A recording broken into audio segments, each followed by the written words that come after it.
Hey everybody, Clayton Jennings here, and I have a quick challenge for you, and it's this: don't let worry steal your worship and then make you weary because of it. Now, I don't know what's making you worry, but so many of you out there struggle with worry. I don't know if that's negative people you're surrounding yourself with. I don't know if that's a job circumstance, a relationship circumstance. I don't know what that is, but I got to tell you something. God's not brought you this far to abandon you now, and whatever you're worried about today, He knew about it yesterday, and He already knows how He's going to take care of you tomorrow and the day after that.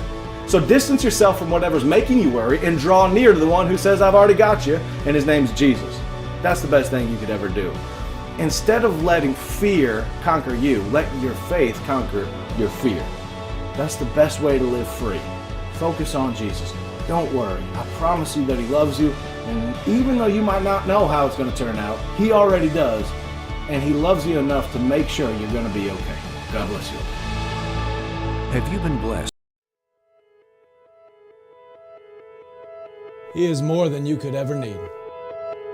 He's more than the eye could see. I don't deserve His love, but He's always been there for me. You see, Jesus met me when I was at my lowest.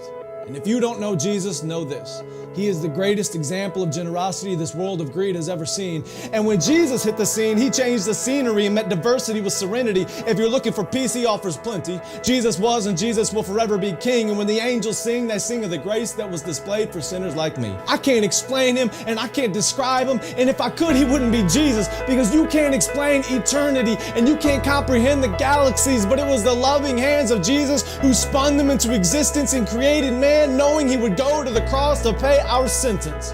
There was a certificate of judgment with a period after the sentence, and we were sentenced to death long before He said, it is finished. He is a father to the orphan, a shelter for the homeless, a hiding place for the abused, and an anchor for our storms. He stormed the gates of hell and came out on top, and the power of His gospel cannot be stopped, even when the world tries. They try a lot. He traded places with Barabbas and became the catalyst of missions across the world, covering every portion of the atlas. If you're in need of rest, I know of a mattress. If you don't know Jesus, your future is tragic, but He gladly embraced tragedy so we could live in His presence of majesty. His presence is presence, and it's His presence that presents preciousness to a world of peasants. He is far from pretentious, but still loves those who are. He is the light of the world and hung the stars. He brings the dead to life and delivers life to the dead. He took a crown of thorns on His head so we could put crowns at His feet, and I can't wait until I get to kiss His feet that were nailed to a cross for me and for you and for every person around the world. He loves the world, and I love His word, because the word became flesh, and in His flesh He demonstrated the word to the world. He is an example to every boy and every girl. He is a lover of black people. He is a lover of white people. He is a lover of the unchurched and the assembly under the steeple. He doesn't see the believers' failures, but still takes time to celebrate their faithfulness. It's the power of the Spirit that enables us and gives us boldness when the world labels us. And if you want to label me, please call me a Jesus freak. And if that freaks you out, good. Because it's better to be good with God than to fight being misunderstood by a world that could never understand. So let it be understood that I don't worship man, we worship Jesus. And although He doesn't need us, He still sees us and pleads with us to run to the cross where He bled for us. His heart bleeds for us, His heart grieves for us, but still graciously grants us a pardon for our treason in a season where the world tries to explain away the work of the Spirit with human reasoning. There's a reason they can't. Because the Spirit is like the wind, and the wind cannot be seen.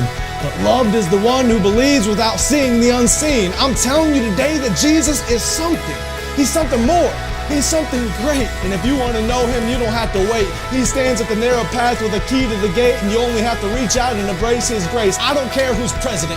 I have a King who is always present. I don't care who holds musical celebrity. The voice of the Lord will always be the sweetest melody. I don't care who owns the riches of the globe. My Jesus holds more wealth than one ruby on His robe. I don't care who is the strongest or the fastest. Nothing matches the Creator of the universe and His immortal, infinite status. I don't care about religious leaders who died and stayed dead. I'll only worship the one who conquered death and wears a crown on His head. His name is Jesus, and I'm telling you, He's something. He was faithful yesterday, and He is faithful today. I can feel His presence whenever I pray, and when the time comes for me to fade away, I'll remember the day I heard Him say, my name is Jesus.